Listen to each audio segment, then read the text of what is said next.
Hello and welcome to Database Management Systems. I'm Jovita Christie, and in this video, I'm going to explain to you a data structure called indices that is used for storage strategies in DBMS. So let's begin. Now consider this relation that you would see if you wrote a simple query saying select star from instructors. So it's a very simple relation. And if you write select star from instructors, then this is what you get. You will be getting simply the names of all the instructors in the form of a table with rows and columns. And that's very easy to see and very easy to understand. But when this table is actually stored in the secondary memory, it is not at all stored in this form, in the form of rows and columns. It is, however, stored in the form of blocks in the secondary memory. And then these blocks have to be fetched one by one into the main memory in order to make it work. So in order to do that, you require a sequential file for instructor records like this, where the first row of instructor points to the second row of instructor by storing the address of the second row, because it's not necessary that both rows are stored consecutively or in consecutive blocks. It could be in different blocks. And so we can store the address of the next row with the first row. So this is the simplest way of doing it. If somebody types select star from instructor, then they will simply get this entire table and they will get everything one by one. Because first, obviously the first row is fetched, and when the first row is fetched, then the address of the next row can be read. And when the next row is read, after that, the second row can be the third row can be obtained by seeing the address on the second row. So that's how you can do it. It's the simplest way of doing this type of an access from the secondary memory to main memory. But this is fine as long as the queries are limited to select star from instructor.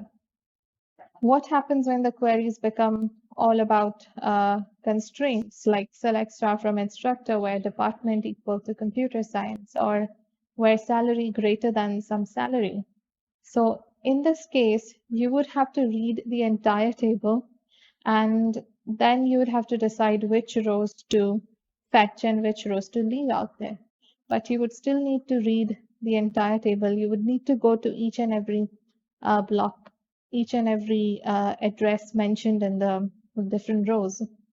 And this performance becomes even worse if I try to search for a particular instructor by giving a particular ID. So if I'm just doing select star from instructors where ID equal to any IDs given from here, then I'm only looking for one instructor. And at this time, it's even more difficult, because when it tries to search for a particular instructor, it needs to go through the addresses of all the records and then match the given ID with the IDs in the table. And if it matches, then return the result. And it's also possible that the ID given does not match at all. Then in that case, you will not be getting anything as a response, and yet you would have to go through an entire table. And of course, in reality, tables are much bigger than what I'm showing you here. So that's why we use indices in DBMS, which make our access to database a lot faster when it comes to reading it from the secondary memory and bringing it to the main memory. And there are several types of indices. We're going to cover all of them. The first type of an index is a primary index or clustering index. And second, we have a secondary index or a non-clustering index. The third type of index is a sparse index. The fourth type of index is a dense index.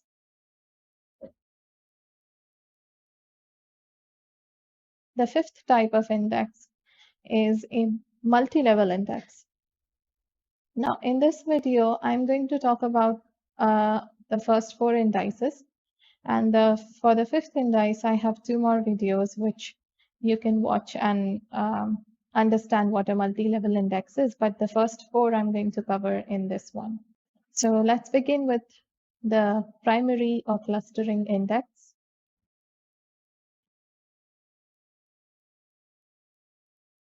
So primary or clustering index is where the search key is the primary key of the table.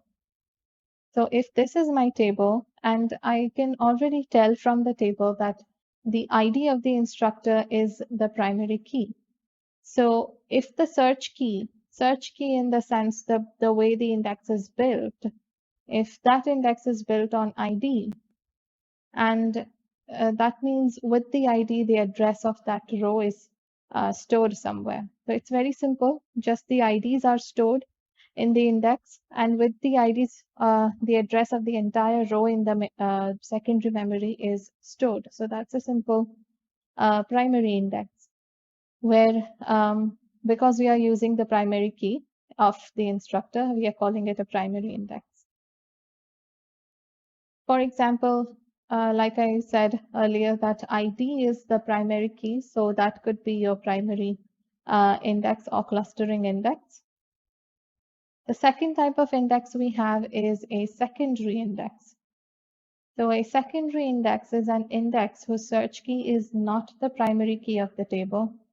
For example, if we take this once again instructor relation, then an index that is built on the salary column would be a would be an index that is a secondary index or non-clustering index. Now, in this case, you can see how it is built on salary. There are several salaries given, and from there are also some salaries that are repeating. So when salaries are repeating, then only once the record is stored in the index, and then after that, the record is the record points to two different rows which contain the same salary. So that's how the index is created. And so if I want to search for people with salaries greater than some salary, then it's very easy because this index is already sorted. So when index is sorted, it becomes very easy to search for a certain salary. And I just have to check my index and find out which index, which up to which salary I need to check and read from the table. I don't have to read the entire table. The next type of index is a sparse index. Here, an index entry appears only for some of the search key values, not all.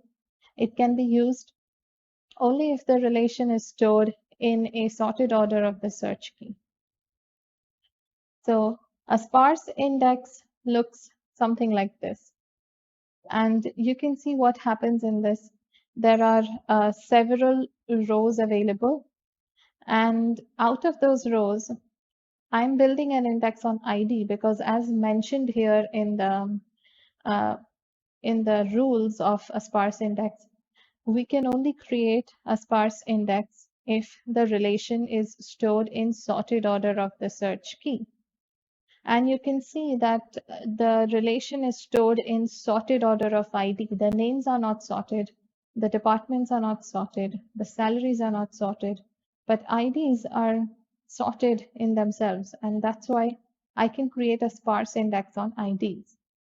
So what I have done is I have picked certain values. For example, I picked the first value to be in the index, then somewhere in the middle, another value, and then skip some more indices and one more, skip some more IDs and one more ID selected. So how this helps is if I'm looking for a particular ID, for example, I'm looking for say 12121, then I just need to check the index. And although the first entry points to only the first row, I can compare my ID with the first entry, and I can know that my ID is greater than the first entry. And so I'll compare it with the second entry. and 1 to 1 to 1 is less than that. And so I will go back to the first entry, check its address, and I will know that my index, my ID is going to be present in this range, in this much area. If it is not present there, then that means that ID does not exist. And I can conclude that without looking at the rest of the table. I just need to look at the first maybe 4 or 5 records to realize that this type of ID is not present. So that's how sparse index helps, and it is also sparse, so it occupies less space, since we are not creating an entry for each and every row. Now the next type of index we have is a dense index. So a dense index is where the index entry appears for every search key value in the file.